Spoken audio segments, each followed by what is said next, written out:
You can find them later, it's okay.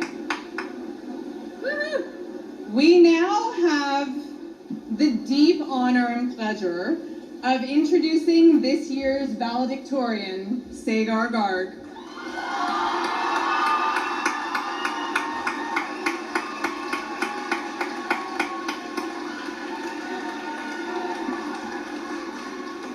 This is usually the time that we would share some good-natured jokes about our valedictorian, but as we have previously discussed, I am incapable of doing so.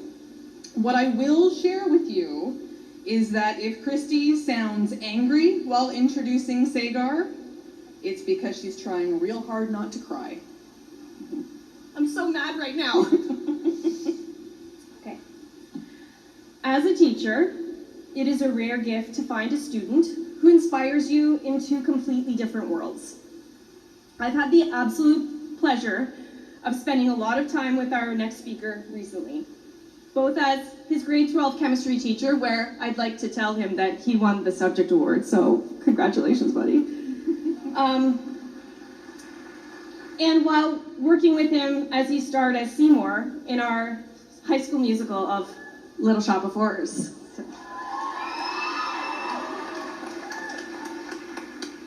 Whether he's chasing the perfect titration reaction, that pink, right, in the lab, or commanding the stage under the theater lights, Sagar's energy is infectious. He is funny, interesting, and yes, wonderfully fiery when he gets into a good debate.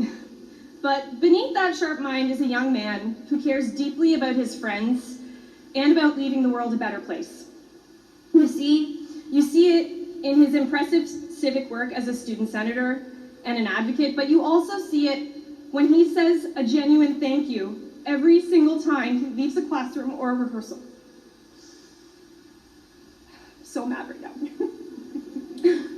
We had an exceptional group of candidates for valedictorian this year, and any one of them would have been a spectacular representation of our graduating class. Sagar is this, though, and more. He truly embodies the very heart of the Hayden School motto, aspire, respect, and belong.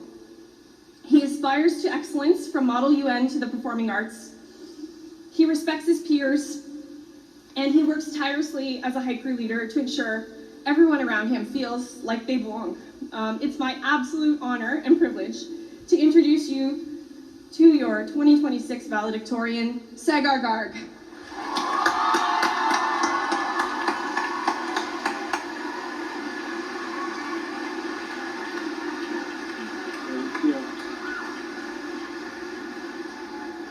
Thank you, and thank you to Ms. Morrison. Oop, I just threw a piece of paper. I hope that's not important. Mr. Butt gave me 3 to 5 minutes for the speech. Mine is a sharp 6, so just bear with me for a little bit. I promise I'll be done quickly. Good evening, graduates, teachers, staff, families, and friends, and everyone here tonight.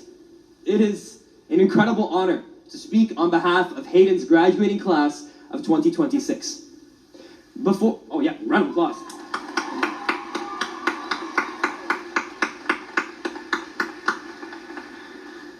Before I go any further, I want to acknowledge that what we celebrate here tonight was not done alone. It was made possible by the family, the staff, the friends, the teachers who helped us along the way. And so for all of those people, I think they deserve a massive round of applause as well.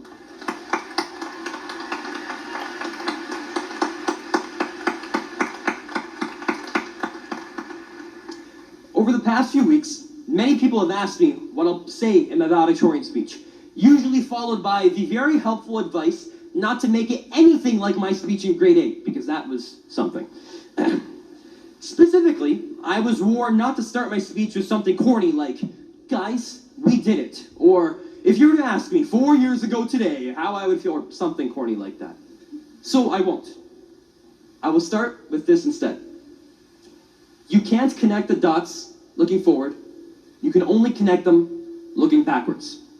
That is a quote from Steve Jobs, referring to how a random calligraphy class he took after dropping out of college later shaped the design of the first Macintosh computer. A seemingly insignificant change led to a monumental design. During high school, I personally had one of those dots. Before grade 9, my friends and I decided that we will choose music as our arts elective. They took it in the first semester, and they approached me near the end with a warning. Do not take music. It's too difficult. Just take drama instead. Take something else. That definitely said less about the course and my good friend Miss Jagger, and more about my friends not being very good at music. Sorry. That was one of my dots.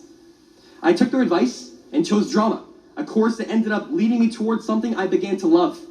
Theater, singing, acting, and now it is something I cannot imagine my life without. I tell that story not because I'm self-absorbed or I think I'm the main character or anything, but because it taught me something all of us may need to know after tonight. Life does not only move forward through the plans that work out, through our successes, through our good moments. Sometimes it moves through change, through uncertainty, through random moments, through things that look like disappointments at first. Sometimes the thing you did not plan for is the thing that changes everything for the better. And very soon, some part of each of our plans will change.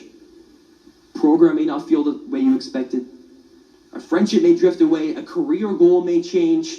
You might end up being 50,000th in line on Ticketmaster for your Hypen concert. Cooper Sagar might finally let us play with the goats in his barn. So, the point is, we are not going to understand every change the second it happens. Some things will feel random. Some things will feel disappointing, some confusing. But that does not mean they are meaningless. And that does not mean they are leading us in the wrong direction. Some of you may already have a dot you haven't connected yet. And whether or not you can connect it now, it is certainly worth looking back at what we can already see. We've sat through exciting pep rallies, cheering on our peers as Jack Bozek and I cheered on in tutus, which I think is a pretty important highlight worth mentioning in my speech. Thank you. We celebrated our school's 10th anniversary and filmed our first lip dub in 10 years. We attended art galleries, theater productions, sports games, like our floodlight game to support our athletes, dance showcases, concerts, teacher karaoke.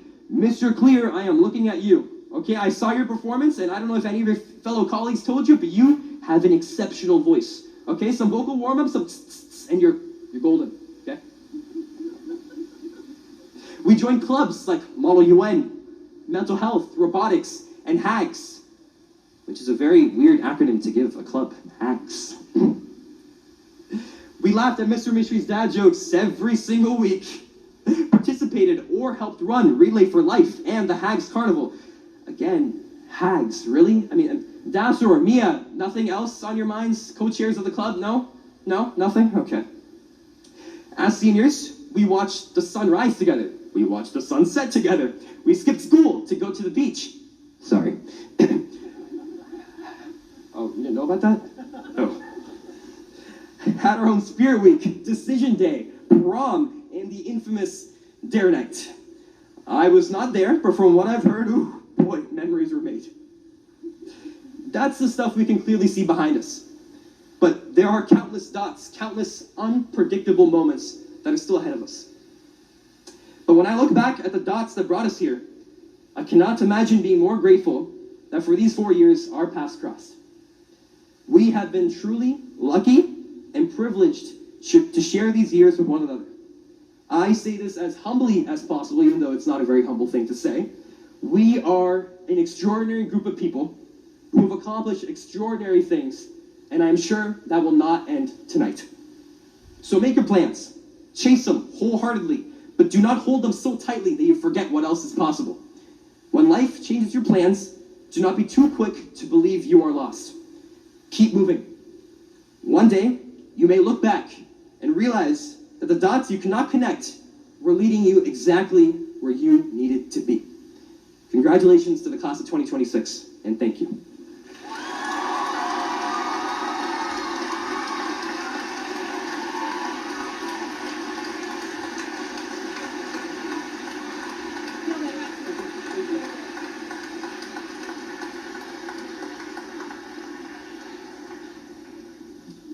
Do you see why I'm so mad at them? Thank you, Sagar.